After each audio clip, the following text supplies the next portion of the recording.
Look who's here, Mr. Wonderful, Kevin O'Leary. Kevin, it's great to see you. Hot off your Golden Globes tour, Kevin. It's good to see you. What do you make of the president's new affordability push? He wants to cap interest rates at 10%, lower mortgage rates by getting more Fannie Mae and Freddie Mac to buy $200 billion mortgage bonds, on and on. What do you think? Well, he's right on the message. Affordability and healthcare are going to be the two hot topics for the midterm. So he's campaigning. There were good numbers in here, but let's remember the Fed mandate is 2%, and we're way above that. We're 2.7. Some of the inflation numbers around protein and food up there almost close to 4. So there's work to be done. Some of this is coming from tariffs, which he can actually control. He can put a moratorium on immediately on things like pineapples and bauxite and bitumen and all the stuff that we don't have that we shouldn't tariff. If we don't make it, why tariff it? So he could fix that pretty easily before November, and I think he probably will.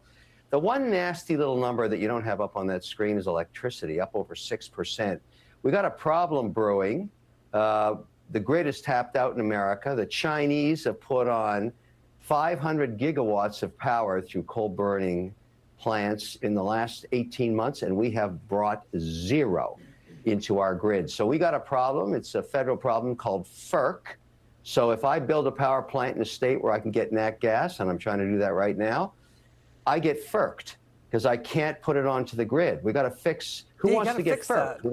We got to fix that. Totally. So this is regulatory. We need something like 10 nuclear power plants in the form of energy for AI. You're right. You're 100% right, but that takes 14 years. I right know, now, exactly, exactly. But, let's talk about this, too. I hear you loud and clear.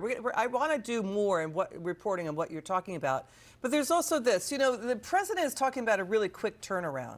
Under Biden, average GDP was about 3.2%. Now Trump is seeing growth above 5%, 5.4%, according to the Atlanta Fed Now model. House Majority Steve Scalise just tweeted that under Joe Biden, gas prices, mortgage rates doubled, inflation 40-year high, real wages plummeted 3,000. That's reversed. Real wages are now up 1,100 under President Trump. Listen to Bill Ford, Ford's executive chairman here, that the economy is still booming even after Trump's tariffs. We know you like to talk about that. Watch this. He's just expanded the plant and went to 24 hours and 24-hour shifts. They're just saying their business is better than ever. They're doing 24 hours now. They're building more plants in the United States because of tariffs. So we're adding a third shift, and it's going to be running, as the president said, 24 hours, 6 days a week. And that just shows the demand there is for this product, which is the best-selling product, as you all know, in America. And it just gets hotter and hotter. What do you think, Kevin? Well, I have to disclose, I love my Ford 150. It's a rolling living room. I just absolutely love the thing. But this is all good. There's no question about it. But what's happening here, we don't talk enough about, and we've got to give credit to the economy to get growing like this. We now have AI in the American economy in all 11 sectors. It's probably in the second inning, and the productivity gains from this stuff are really material. So you've got that wind behind your back, and you're starting to see it. Market stays new highs because of earnings potential of margin expansion and productivity from AI. This is all good. It's all good. But I'm not going to stop harping about power.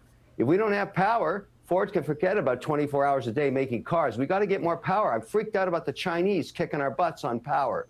I'm going to make it a big issue when I get to Washington. We got to get through this. We got to build more power. And forget it. We got to get around this FERC thing. I can't attach to the grid. I'll bring a power facility. I just found out today I can't attach it to the grid. When are you heading to D.C. on that? In 2 weeks. I'm coming down. I'm going to make a lot of noise about power. And I think they're going to listen to me. I'm not the only guy. Kevin, come to us. We want to hear about this story, okay? We're going to stay on it. Thank you so much, Kevin. 100%. Appreciate you.